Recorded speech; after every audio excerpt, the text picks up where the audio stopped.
This is the Kremlin, citadel of Russian communism. Looking at Russia, we might see it as a country to be studied, as we study other nations of the world. Yet we know that Russia today is regarded as a grave threat to our nation, to our freedom, to the peace of the world. Why so? What makes it a threat? Looking closer, we see a clue. Public display of giant portraits of communist leaders. These leaders, by their actions, have caused the world to stand guard. Here, in Russia, you see the reason why so many nations are building up their defenses. Here, in Russia, you see the reason why we are spending billions of dollars in defense production, why your family is paying the highest taxes in our history. The leaders of Russia tell us their only concern is the defense of their own nation. Is this so? Or are they ambitious for world conquest? Question. A question of communism. Ever hear of Karl Marx? In his mind, communism was born more than 100 years ago. He looked at the world and saw men as divided into two classes, workers and capitalists. In the Communist Manifesto, he called upon the workers, the proletarians, to rise up and overthrow their capitalistic masters. He cried, "The proletarians have nothing to lose but their chains. They have a world to win. Working men of all countries, unite." This was the promise and the challenge of communism. In Russia, the Tsar was the government. To support the wealthy aristocracy, millions of peasants toiled in virtual slavery. The Cossacks, dreaded police of the Tsar, enforced tyrannical laws. Here was fertile ground for the ideas of communism. For here, indeed, the people had nothing to lose but their chains, the chains of the imperial government. In 1914, the Tsar sent his troops into the war that swept Europe. For more than 2 years they fought. While at home, people suffered from shortages, brought about despotism and corruption of the imperial government. The people grew rebellious. Only a strong army could sustain the Tsar in power. But revolution was preached on the battlefield, too, to an army broken with corruption. Inevitably, the Russian army surrendered. And with the defeated army returning under the banners of revolution, the imperial government fell and revolution reigned. The chains were broken, and in violence was born the government of the proletarians. But a government needs leaders. Ever hear of Nikolai Lenin? He was the first leader of communist Russia. Leon Trotsky was another. Lenin lived but a few years, and out of the vicious struggle for power that followed his death, Joseph Stalin emerged as undisputed leader. Here was a new face, but in the background was an old one, Karl Marx. He established the ultimate aim of communism as world revolution.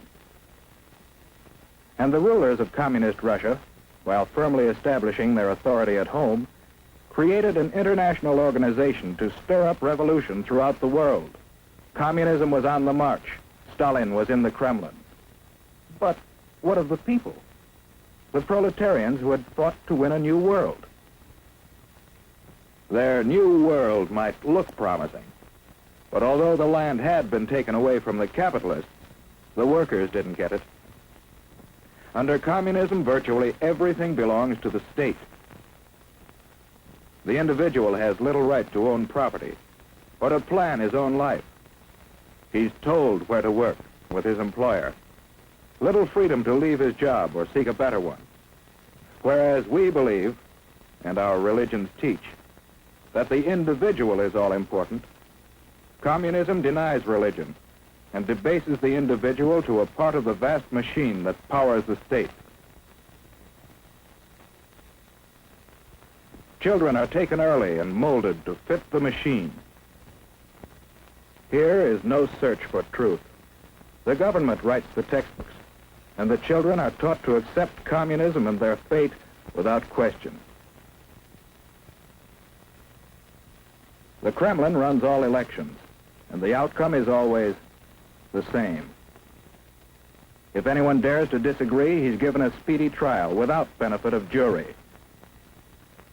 Such traitors may be immediately executed or sent off to prison. The proletarians have nothing to but their chains. They have a world to win. Although the people of Russia gained little, the rulers gained mightily in power.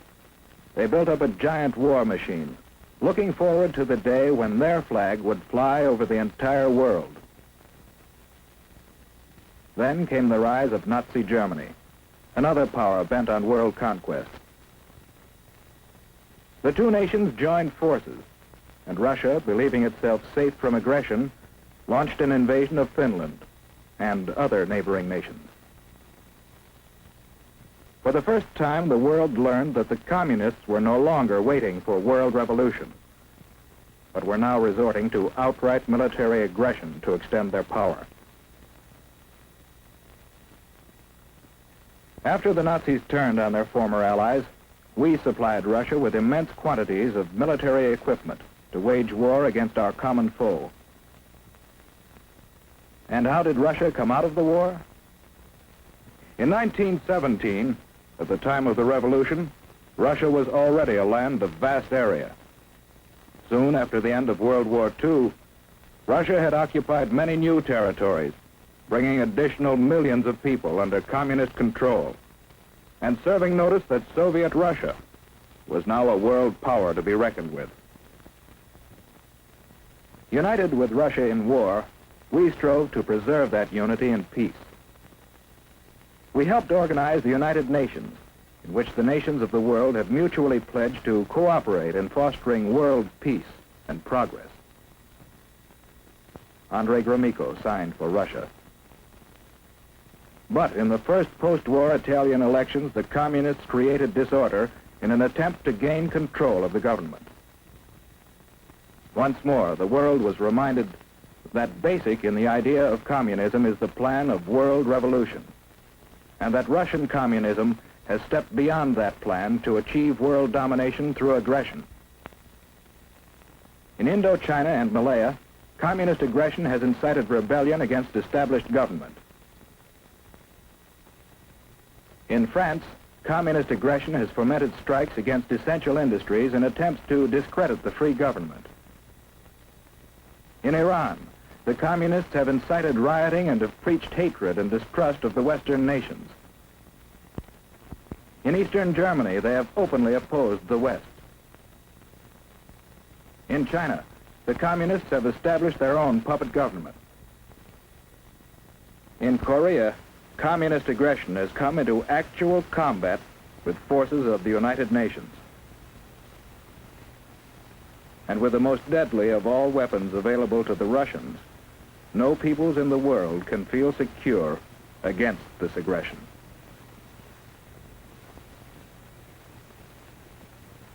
How are we meeting this challenge? Yes, one way is by helping the free world fight starvation and poverty and suffering, conditions that pave the way for communist infiltration. We are also supplying equipment for the free nations to develop their own resources and raise their living standards. Another way we are meeting the challenge is by military alliance with some of the other free nations for mutual aid in opposing direct communist aggression. And we are building up our own military defense. But do these preparations mean that we have abandoned hope for peace? No. In the United Nations, we are continually seeking a workable plan for living in peace with communist Russia. Because we want peace, but we do not want this. We believe in freedom. Freedom, born of the conviction that every person is a child of God and is therefore of supreme worth. For these people, for ourselves, for everyone. We want freedom, not tyranny.